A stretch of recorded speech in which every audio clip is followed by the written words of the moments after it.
Hello again, everybody. I'm Andrea Patrick, the BU Boss, and here on this channel, we're talking about authenticity and how to be the CEO of you, how to show up, teach people who you are, and manage those expectations all at the same time. Whether it is your business, your career, or in your life, you are the CEO of you, and that's what we're talking about on this channel. Today, I have got an amazing guest. As you know, we are smack dab in the middle of our Search for Success Challenge launch. It is a great challenge where we are going to help you find a blueprint. We are in search of this blueprint that is going to help you create a success strategy to get you the life you love. Now, today's guest, again, is someone who was on the podcast. So the full interview is over on my podcast, the CEO Mindset Podcast. If you are not familiar, if you are new here, that is okay, because you can go right now, because there is a link down in the description for you to listen to the full interview that I am doing with the guest we have on the show today. Today's guest is Julie Veruba Fountain, and she is a well-being specialist who specializes in health promotion and change management. She has her MBA in change management and leadership and MS in health, nutrition, and exercise science. Child, she can get us right all the way around.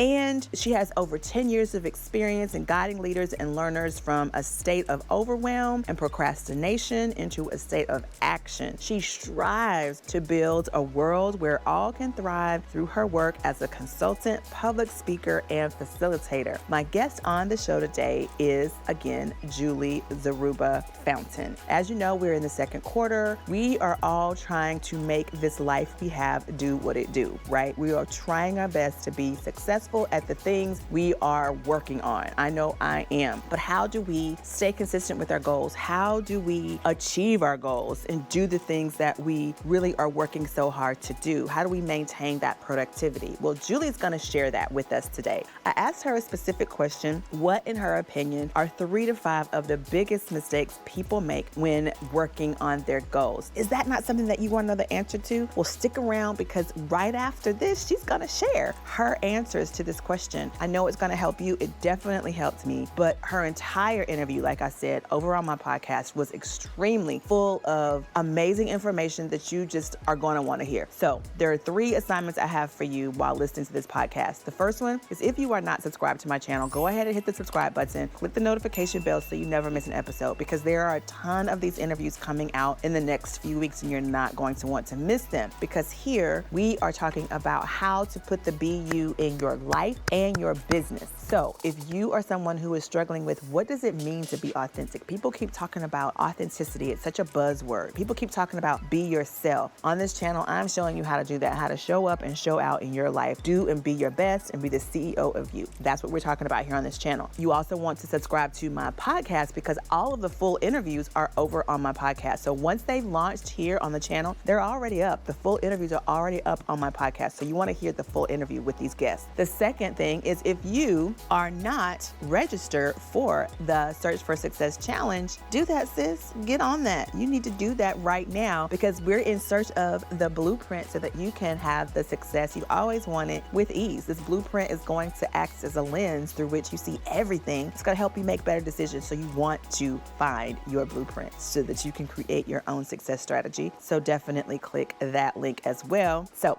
let's dive into today's video and this interview that I have with Julie. I know you're going to love it, and I'll see you after the interview. I think there's a gap when setting goals. So we talked a little bit about not understanding the self. That's the first area of improvement that you could make when you're setting your goals. And then working with clients and working with organizations, I see a lot of mistakes when it comes to setting up those goals and why it doesn't necessarily lead to the systems change that they want. So first, I'll go through 3 of them. There's more, Okay. but I'll go through the top 3. So the first one that I see a lot is having conflicting goals instead of harmonious goals. So for an organization or for you as an individual, I'll give an individual example. So let's say I have have a goal of growing my business. And I also have a goal of spending more time with my family. Unless I own a family business, that goal probably not is going to come true for one of them. I'm going to lose out. So it is having goals that work together at the time of your life, and let the time of your life and the seasons of your life drive that, what goal you focus on. And then another common missed opportunity is setting very rigid goals. So finding goals that are flexible and appropriate depending on the stage of life that you're in. So just being flexible, allow yourself to evolve your goal, not say, I had a goal at the end of this month to walk 10,000 steps a day, but I broke my ankle and now I'm crutches but I'm still going to make myself do it because that's what I told myself I was going to do. Like that doesn't make any sense. So why would you do that? Or for me personally, there are 30 inches of snow on the ground. If I had a goal of I'm going to grow my garden starting in April, that doesn't make sense. Why would you do that when the circumstances changed? So you really need to look and be flexible, and it's okay to let the goal go. And I think that's hard for me sometimes when I see it. When you're goal driven and you're type A and you just want to get the thing. Yeah, I get it. Yeah. So that won't support your systems in the end if the goal doesn't fit what your circumstances are. So look at the circumstances change, and evolve the goal to meet that and adapt the goal to meet that. And the last part is thinking about making sure that the goals are based off of your own wishes.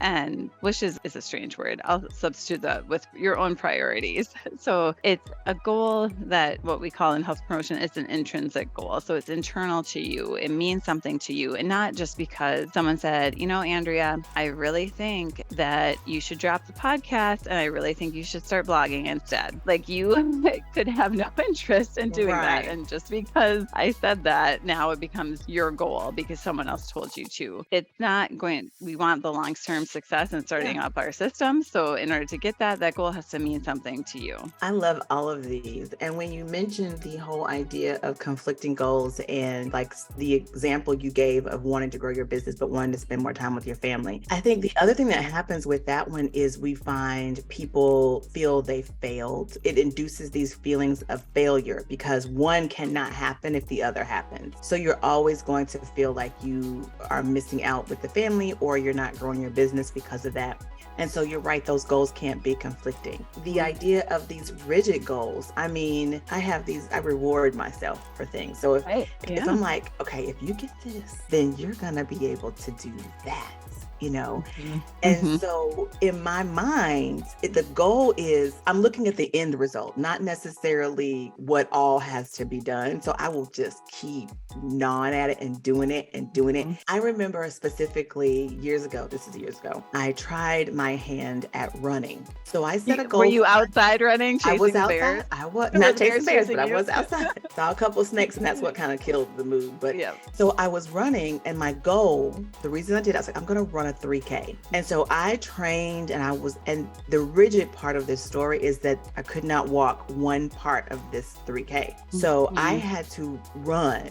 There were people walking faster than me, but I had to run this whole thing. I would not allow myself to stop. I just refused. I don't care how much I hurt. I don't care how much I was out of breath. My mind would not let me stop, Julie. I could not. If I stopped to walk for a second, I would have failed in my mind. Even if I completed the 3K, the 5K, even if I completed the 5K, if I walked any part of it, it was a failure in my mind. You can't be that rigid. There has to be some flexibility. And I wanted to tell that story because I think it's a good example of absolutely you just sticking to it no matter what. And it doesn't serve you. It's not necessary. I wasn't getting paid to run this 5K. There were no contingencies on it. So I didn't have to. And then the idea of your goal being based on someone else's idea of what your life should look like. When I'm speaking with my clients, that's the first thing we talk about is let's unpack this bag of yours and let's figure out how much of what's in your bag is what you put in it versus what someone someone else put in it. And then let's like examine these pieces to determine if they've served you or if they need to be replaced or removed altogether. And I think,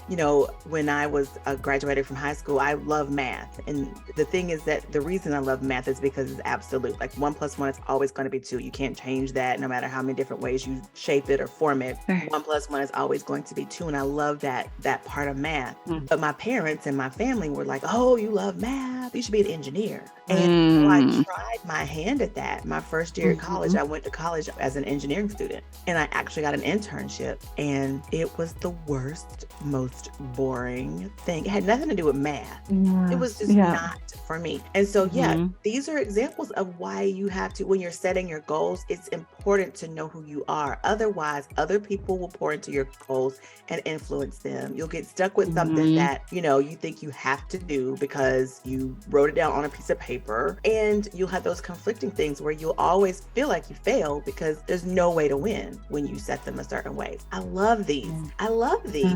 This is great. These are great things, relationships between like not being able to meet your goal and setting them the wrong way in the first place. And the systems and process, you can't create the right system if your goal is wrong. All right, guys, was that not phenomenal? Julie is such a wealth of information. And like with all of the guests during this series, I'm going to have them back. But the good news is I'm also going to have them inside the Facebook group where we are going to be doing the Search for Success Challenge. So if you are registered for that, that means you will be added to that Facebook group, and you will have access to them at some point where they will be live inside the group and you can ask questions of them. So please register for the Search for Success Challenge so that you can have access to these people in real time. You don't want to miss out. I hope you enjoyed this week's video. If you did, please give it a big thumbs up. Don't forget to subscribe to my channel, register for the Search for Success Challenge, and head over to my podcast and subscribe there as well so that you don't miss these episodes when they come out. You don't want to miss the full episodes of the interviews that these guests are performing. So thank you so much for watching. See you again next week. Bye.